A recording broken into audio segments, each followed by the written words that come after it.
Let me take a brief moment to mention to you what I suspect most of you already know, and that is yesterday there were shootings on two college campuses. One student was killed at Texas Southern University, and one was wounded there, and at Northern Arizona State University, one student was killed and 3 were wounded yesterday.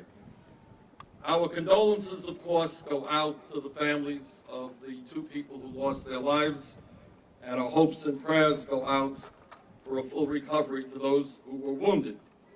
But as President Obama said after the recent shooting and killing of 9 people at the community college in Oregon, we are all getting pretty tired of condolences and prayers after mass killings.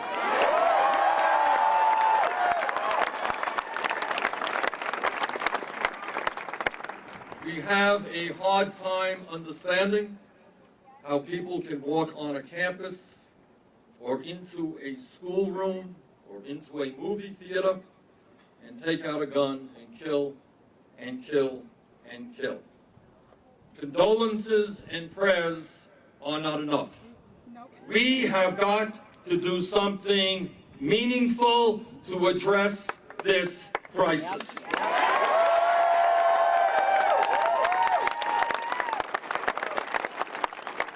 Gun violence in our country, as everybody here knows, is a very serious issue, and one which, tragically, Colorado is all too familiar with. The attacks in Columbine and Aurora have put your state on the map nationally in a way that I know you did not want to happen. Now, I am not going to stand before you today and tell you that there are easy answers to this crisis, either from a public policy point of view or from a political point of view. Because if I told you that, I would not be telling you the truth. But the fact is that there is a different way that we can address this issue. And that is that instead of people yelling at each other, we have got to come together on common sense approaches, which in fact the vast majority of the American people support.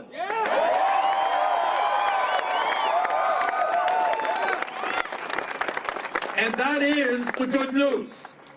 The good news is there is a strong consensus in this country of steps that can be taken to address this issue.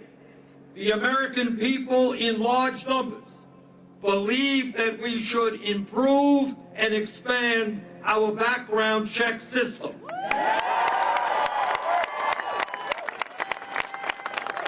Now that's something that I voted for, but that's something that should be improved. There is in this country a large consensus that we should close the gun show loophole. What that loophole is about is it allows people to avoid the background check and guns get into the hands of people who should not have them. There is widespread popular support that we end what is called straw purchases, where people buy guns legally and then they sell them to people who could not pass a background check. Yep.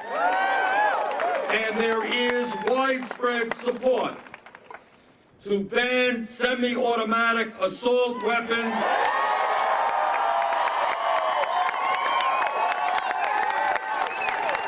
guns which have no other purpose but to kill people.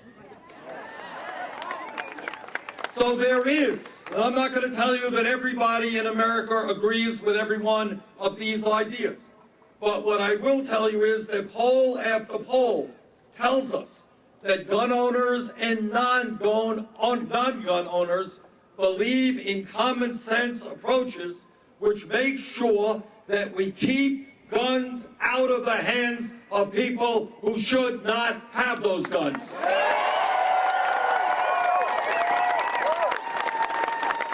And the other aspects of this crisis is to acknowledge that we need a revolution in mental health.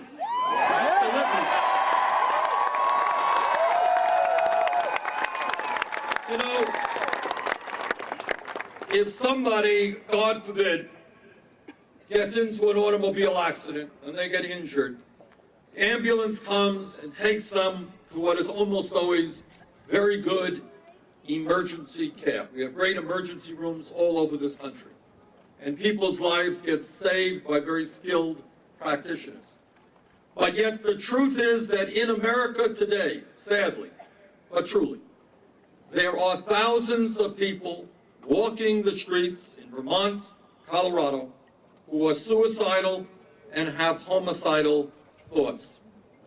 And yet for those people, it is very difficult in many cases to access the care they need. And our job as a nation is to make certain that when somebody is dealing with a mental health crisis, it doesn't matter whether you have insurance or not, but doesn't matter whether you have the money or not. What matters is that you get the care when you need it, not too much care.